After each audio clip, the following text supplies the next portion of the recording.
Roadworm. Welcome to Roadkill Reviews. Today, all these moments and all this merch will be lost in time, like tears and rain.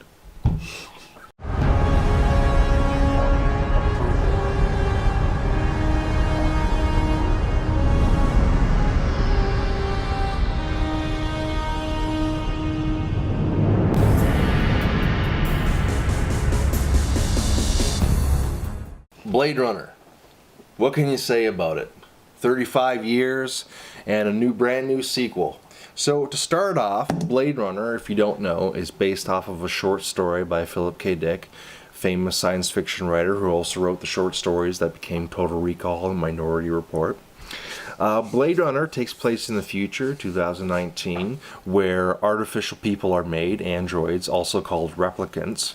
There are special units, police units called Blade Runners, who are tasked with hunting down and killing any renegade or rogue replicants, because replicants are illegal on Earth. If they set foot on Earth, they're basically hunted down. And yeah, they were designed to do all the labor work for the right. colonies. That's right. Yeah, they're slave labor, and after a mutiny, they were declared criminals on Earth. So Harrison Ford plays the Blade Runner, who is called back into the service out of retirement to hunt down 4 renegade replicants that are walking the streets. And at first, this movie, while definitely a good movie, was actually panned when it first came out. It didn't make a lot of money. It was a flop. It was also critically panned. It took time. Long time for it to finally reach an audience. In fact, the version of the film that came out back in the day wasn't even what director Ridley Scott had intended. It wasn't really his actual final stamp on the movie. And it's no longer the version that most people see nowadays. That's correct, yeah. It featured very lazily read voiceovers from Harrison Ford. They don't advertise for killers in a newspaper. That was my profession. Ex-cop, ex-Blade Runner, ex-killer. Kind of a really sappy, drive off into the clouds, into the sun, happy ending.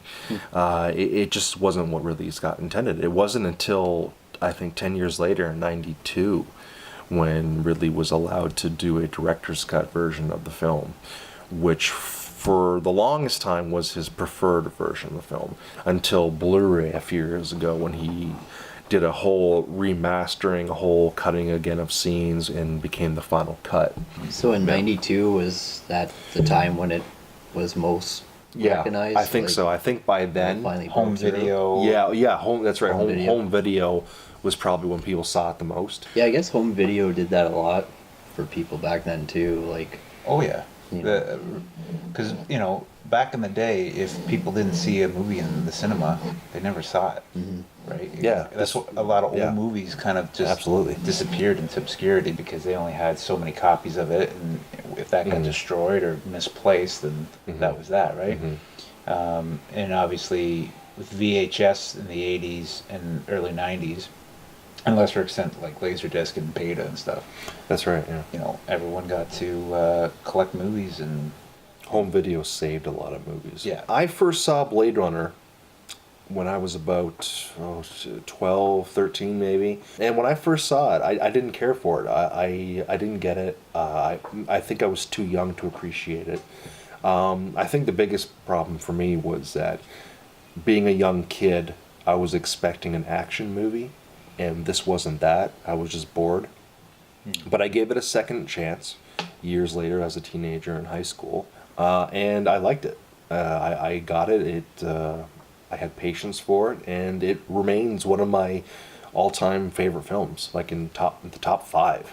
Like, my brothers tried to make me watch it when I was young, but I was just too young to get it. It wasn't until later on in my life I tried it again and understood what the hell was going on. The first time I saw it I was 10, and they'd always play it on TV. So that's when I caught it. I thought it was cool because it was futuristic. I didn't understand it. Right. Because, it's, like you said, it's not an action-packed sci-fi. Yeah. It's, And when I watched the director's cut, I enjoyed it. And then when I did find out, I think through one of you guys, the final cut, I picked it up and enjoyed that a lot more. I only saw bits and pieces, and again, I don't know which versions, on TV, but it would always be like a scene here, a scene there, and if I don't start a movie, I don't usually watch it because Right. I don't know what I'm watching. I think I didn't actually see it until the final cut came out not too long ago, within the last 10 years, I think. Yeah. Yeah. And I think you told me about it. Yeah. Or even showed it to me, possibly, and that was Maybe. my first time. So how many versions of this film are there? Well, there's 5 that I've seen, 5 that are on this set here, but apparently there's actually 7 Oh, wow. total. Apparently there was a special Comic-Con version that was screened for fans and critics in Comic-Con way back in the 80s, like back in the old days of Comic-Con. Wow. Yeah. What versions are available or were available? The versions that are, well, the final cut is probably your primary cut that's always available to you. On this particular set that I have, you have 5 versions. You've got the theatrical, the director's cut, the international cut, the work print, the very rare work print cut, which was like basically the movie in like a rough cut of the movie without titles. And then, of course, you've got the final cut. Final cut. You look at a lot of movies today, in the last few years, you can definitely see Blade Runner's influence on it. Like the whole... Fifth Element, Oh, yeah. the cab driving scene. Absolutely. Totally. Demolition Star Man. Wars and the prequels. Yeah, that's right. That Yeah. Stupid scene where They're Obi-Wan running through driving yeah. the thing. And Right, yeah. Back to the Future Part 2. Okay, Ridley Scott, he had just come off of Alien. Blade Runner was his second foray into science fiction. It's got a very Ridley Scott feel to it. Oh, yeah. And now that he's got a huge catalog, you know what that is. Like Right. I don't want to say substance over or style over substance, but he's got a very unique look. Every shot is usually beautiful. Yeah. Has like intricate movements in it. It's not just simple framing, and I think that's the best part of a Ridley Scott film. Like, Absolutely. Absolutely. when you can watch a 2-hour movie and like even if the movie's not great, it's constantly just eye candy. I've always loved movies that are like that. So And this movie is a visual marvel. Like the costumes, the sets, the props, the characters. I mean, just everything is just... the models and all that. Yeah, like everything. This was kind of the first time this kind of idea was done, kind of. On film? Like, at least To this level. showing the urban jungle, the cityscapes in a future with flying cars and what have you. It was definitely... And like I said, we said earlier, you can definitely see the influence of some other films, even like anime, Yeah. like Ghost in the Shell and Yeah. so It's forth. something we all take for granted now, right? Yeah. Oh yeah. Yeah. Maybe even a little bit of The Matrix, maybe. Yeah. You know. Oh yeah, for sure. Dealing with realities and so forth, and that was a big staple on Philip K. Dick. I remember when I was a teenager. At some point, I walked past a bookstore, and in the window was a book called Blade Runner 2. It was like this novelization. It was, I guess, it was like a fan fiction book. And it was written probably like in the 90s, maybe in the late 80s. And I remember thinking, oh, gee, I would like to go in and buy that and read that, because there's never going to be a Blade Runner 2. I would like to see what people think about it. And now here we are, 35 years later, and we have a Blade Runner 2. So did you buy it? No, I never bought it. I never. Yeah, I wanted to, but I just thought, to hell with it. But I never forgot about it. And now here we have Blade Runner 2049, which takes place 30 years later. Follows a younger, newer Blade Runner played by Ryan Gosling, who basically goes on the hunt for the old Blade Runner, Harrison Ford's character, to dig up an age-old mystery that comes back into play. I've heard some people say that this was a nostalgic cash grab, that this was basically, hey, let's cash in on an old film, but I would. Which they've been doing a lot lately. They have, yes, but I would disagree because I think in order for it to fit that definition, it would have to be the exact same movie over again, more or less. And I also just don't think that Blade Runner is the greatest choice for a cash grab, if that's what they're That's- trying to do. exactly. Because Yeah. like not No, too many yeah. people And- even. And I think that showed because, again, Blade Runner 2049 did Flopped. Yeah. Not a lot of people saw it, which is actually very funny and ironic. Here we are years later. You'd think that people would flock to the theaters. Oh boy, a Blade Runner sequel! Can you believe it? And it didn't. Just like the original, it didn't. Wow. It didn't make money back.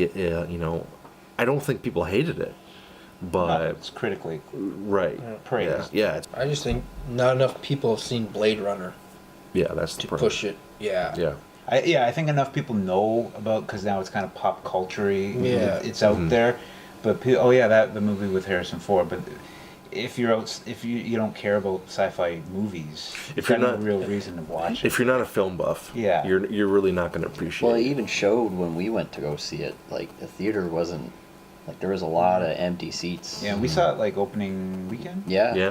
And it was pretty empty. Yeah. Like My favorite part of Blade Runner 2049 is the choice of director. Oh, Denis Villeneuve.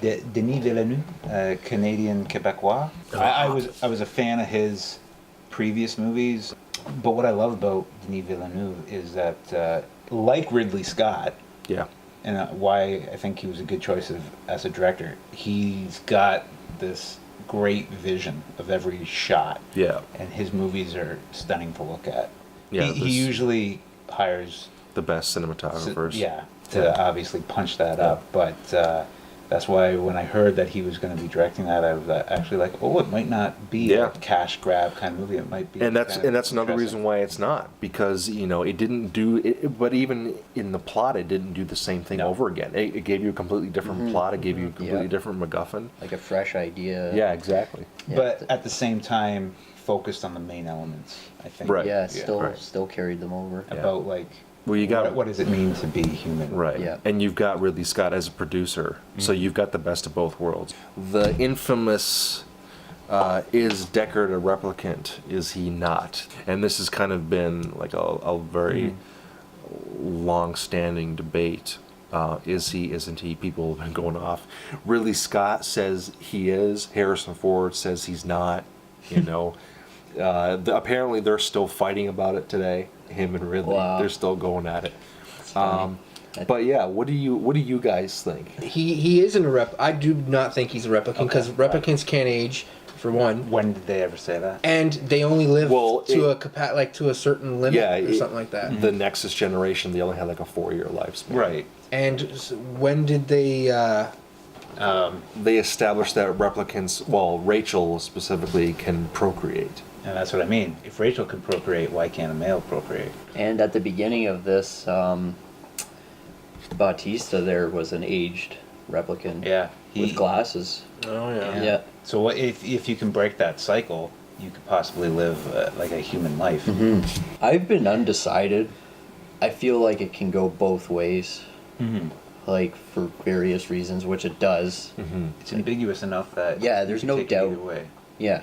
And I think what they try to do is they leave it up to the audience to decide. Well, the biggest hint that they give you that he's a replicant, there's a scene which was only featured in the director's cut, was never in the theatrical. Oh, the unicorn. Yeah, there's a scene where he's daydreaming of a unicorn. And as random as that may have seemed, later on at the end of the film, a character who likes to leave origami animals and characters around leaves an origami of a unicorn, and suggesting that this character has seen Harrison Ford's dream.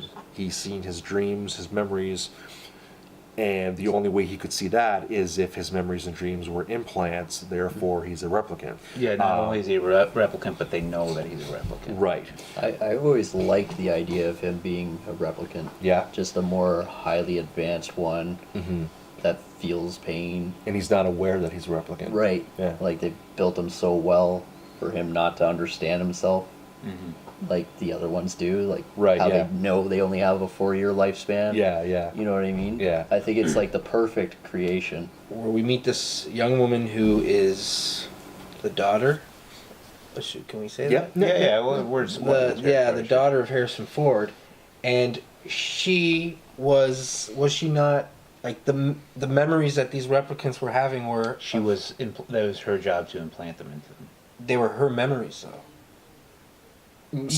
Or memories that she's created. Yeah. Like she. No, she's some like of an them. artist. Some of them were her memories. Right. Yeah. Some of them were her memories. Right. And that. Yeah. And if she is Harrison Ford's daughter, then The memories don't make then sense that for she should Harrison. technically be he's a replicant, and she was a replicant.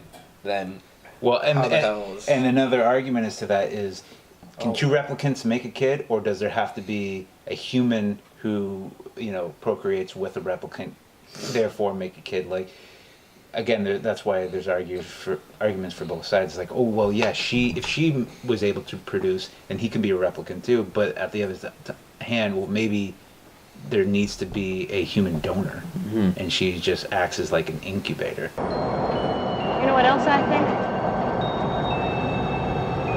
You and I were made for each other.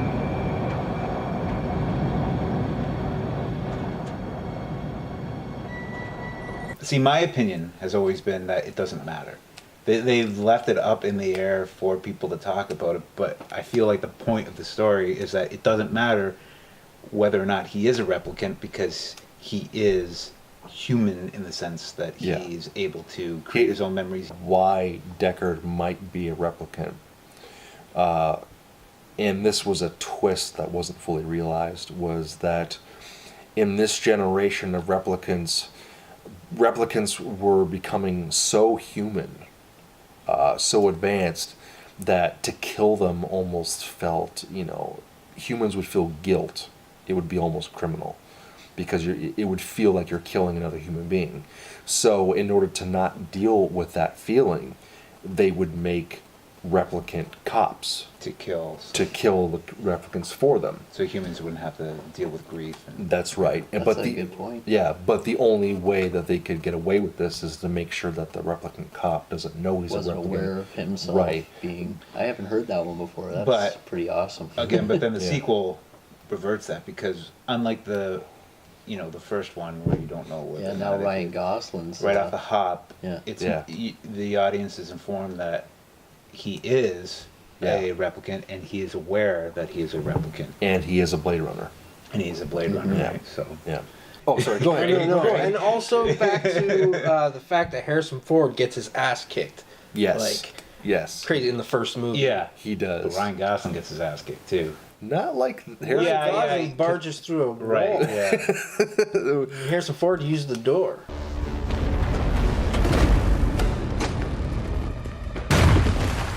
They purposely don't give you an answer because they don't want the discussion to stop. Right. Yeah. That's right. If I have to, I think there's enough arguments for both. However, if I have to pick a side of the debate to be on, it has always been that he's not a replicant. And that's also what I would prefer, because if he was a replicant, it would kind of go against everything. You know what I mean? Like, the whole point of Blade Runner is that you've got this guy who kills replicants. To make him one would be kind of like, oh, okay, I guess, a twist. Mm-hmm. But, it's just, I think I prefer that simplicity, that you got the good guy, you got the bad guys. Good guy has to kill bad guys, that's it. He's not one of them, he's not like them. I feel the purpose of the movie is, what does it mean to be human? Right. And if you make your main character a replicant, not knowing that you sympathize with them this entire time, believing that they're human, it would make you feel that the movie's point is correct. That just because you weren't born a human doesn't mean that you're not. In a world of replicants, are you guys for replicants or are you Ooh. against? I mean, have them having rights or them existing? Existing and having rights, all that. Like, Well- should they be eliminated? Should they be taken? Well, that's the problem. I think if we allow artificial intelligence to get to the level of self-thought and We're in trouble. then you have to give them You wouldn't even know. Terminator. who's- Yeah. just because they were manufactured in a lab, if they feel pain and if they feel love and hate and can raise a family, That's and- scary. But we gave Right. them that though. We gave them the conscious, the pain, the nerves, the feeling, the And memories. it's our responsibility to cut. yeah, I don't That's think why that this becomes. I don't think we should ever be allowed to get to that point, because when we do, we have to deal with the issues of Yeah. rights and where they Right. stand, in comparison to humans. So I think overall it's a bad idea. Yeah. Yeah. No. That's In for every sure. outcome. Yeah. robots are bad. They're gonna Bad. take our jobs. Take our job. Take my job. Your job. His job. Take our job. Now they want to kill us. Yeah. Really. That's a bad idea Well, overall. Actually, I would like to old versus new. Which movie do you prefer? quick answer. You go ahead. Blade Runner 2049. I would have to agree with you. Blade Runner 2049. No. No, not answering that question. Blade Runner 2049. What? 3 against 1, because I know Drew was gonna say Blade Runner. Well, yeah. it's the original. It's the one that started it all, baby. But like you said, it's not a remake. It's got its own story. That's true. And I feel that every kind of subject that they touch on in that original, they do a much better job dealing with those concepts in the second one. And on top of that, it's got a much more integrated story, and it's The world's open more. yeah. You see more- In that sense, I kind of feel bad for Blade Runner because, it had 30-something years to write the story. Fair enough. Yeah, absolutely. Even visually Yeah. too. Like visually, it was great. Oh, both of them, I think, for their like the original Blade Runner being made in 1982, visually stands up today. Oh, for sure. With those models and everything, Yeah. like it looks way better than most. You can't even CGI. tell that they're models. No. Like No, it's outstanding. it's great. Yeah. But Drew, tell me or tell us why Yeah. Blade Put us Runner's better in our than place. 2049. Yeah. Well, for starters, I'm gonna get this out there. 2049, as much as I liked it, I didn't really care for the whole, the possibility or the idea that replicants could procreate. Yes. I thought it was kind of. You just want to keep them down, is what? That's your problem. You don't want them slaves revolting. Taking my job. I thought it was a little bit, even for science fiction, I thought it was a little bit far-fetched. I didn't think there was enough.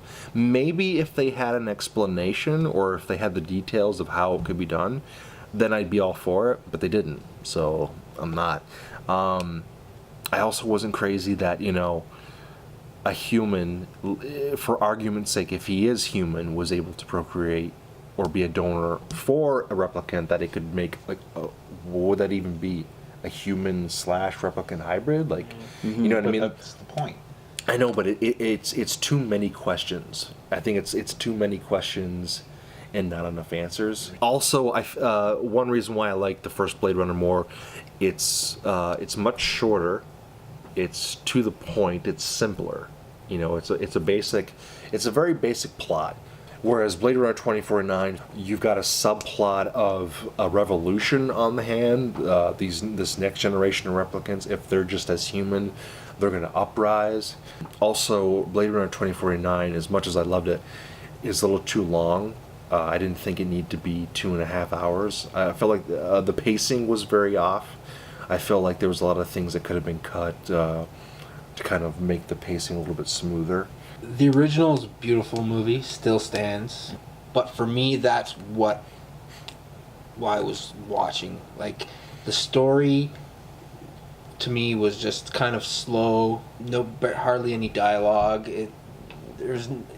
Like you said, you think you're watching an action movie, and there's very little action. Yeah. Where in 2049, there's a lot of action. There was always something happening in this one, even though it was 2.5 hours long. It's its own movie, and I feel like Harrison Ford's character was just kind of placed in it. Mm-hmm. Like it wasn't directed as a sequel. Wasn't for him. about him. No, and that's what I liked about it. No, but the main story, like not taking out the concepts and the ideas behind it, the main story is pointless. His idea is to go out to destroy these 4 robots, and one, they die on their own at the end, and they kill the creator. So he completely fails in every aspect of what he was supposed to do. He So falls in love with one of them. yeah, well, that isn't necessarily one of the 4, but he falls in love with robots. So, but yeah, those concepts and everything. What I'm saying. Yeah, taken away. The main story is him chasing these 4 robots. By the end of it, is actually pointless because he doesn't accomplish anything. Like he could have actually just waited for their lifespan to expire. And I mean, the guy already died, so what was the point of all that? Well, I mean, Because they couldn't. And that was the bad guys wanted to find out how to prolong their life. Well, and then you find out you can't. Sorry. Yeah, he So would have what been was the better point? off just Well, that- protecting. What's his name there? Rutger Hauer? Yeah, the the creator. owner of the Oh, company yeah. just sitting in his room Yeah. waiting for them to show up. Yeah, Obviously, they got to tell a story. You're not wrong, but I think the reason of, this cop having to do his job was that he had to find and kill the replicants before they did any more damage. And technically he does kill 2 of them. Right. I get that, but the big picture is that Oh, yeah, I he know. fails miserably. Not only does he kind of appreciate Rutger Hauer's character, because at the end Rutger Hauer saves his life, but he runs off with a replicant. Like he's like, you know what? I don't know how long she's got, but I love her. Even though she's a replicant, I shouldn't. People are probably going to come after me, but I love her, and I'm gonna, Okay, but then again on that topic, another thing, one of the things that I dislike about the first one is how it deals with that. Like, there's first of all, Harrison Ford and what's the actress's name? Sean Young. Sean Young. You can tell just can't stand each other on set.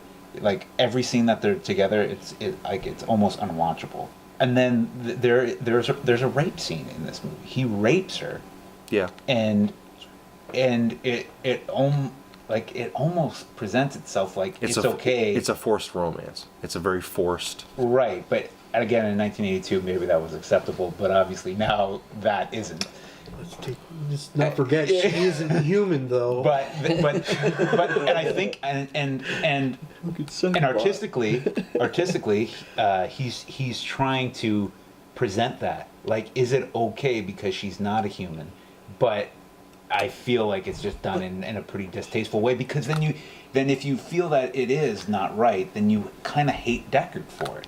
And I feel like Deckard's a good character, and you can't completely like him because he rapes robots. No, but see, and that goes back to the whole question of like how much right do we, but the rights that we give robots. I'm trying to say, for someone who feels that, like, not necessarily that I do, but for someone who would say, yes, replicants think therefore they are, so therefore they needed to be treated like humans. Why I like 2049, it extends that idea so much more and deals with it in a much more interesting way, I feel.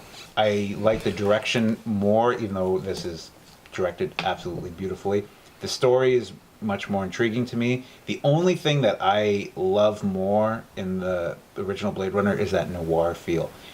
And I understand that that's the point of, like, the simplistic story, because it's taking a noir detective story from, like, the 1930s, 50s, and it's setting it into a futuristic environment, and so therefore you're not supposed to care so much about the world. You're supposed to care about this small story, And I love that aspect, but I like that they went into a different direction.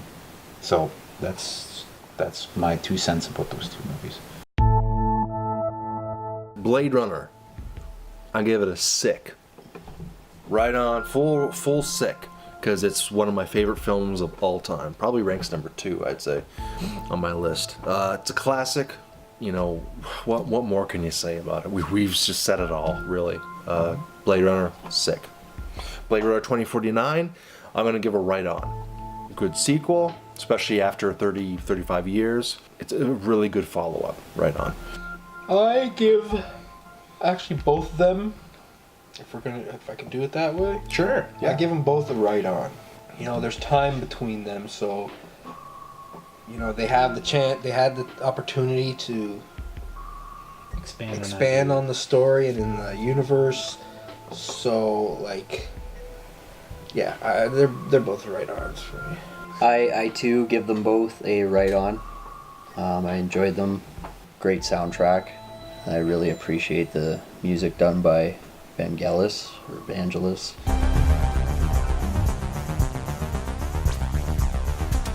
It fit the movie well during that period of time. So, also I think I will give the soundtrack a sick. Sick, nice. Yeah. I'll give the original right on. It's a good movie, really good movie. One of the best sci-fi movies. And 2049, I've only seen it once, and I'm gonna give it a sick. That might drop if, through more viewings, but I was pleasantly surprised when I came out of the theater, the initial viewing, and I can't wait to see what's next from Denis Villeneuve.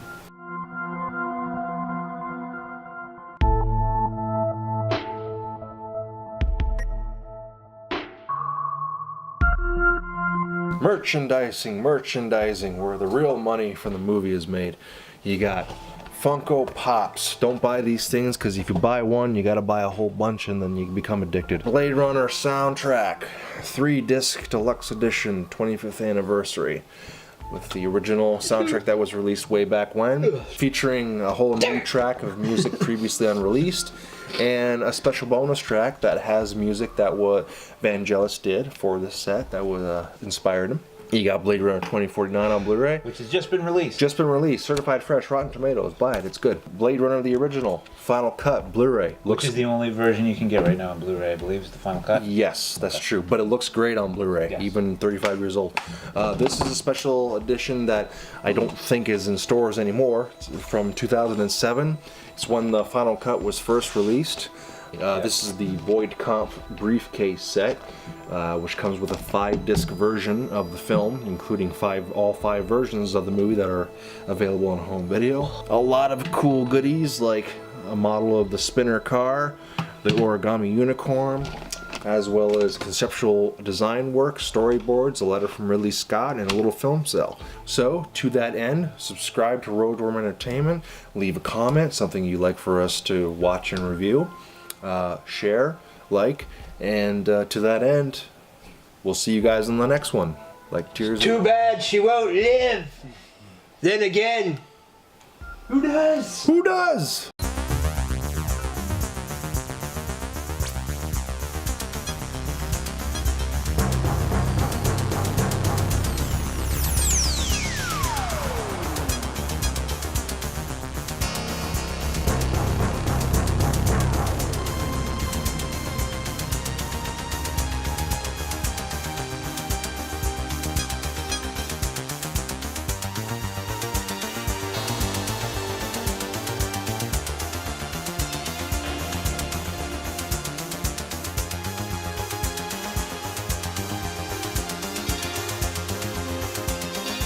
All these moments and merch will be lost in time, like tears and Do you want to sit in rain. this spot?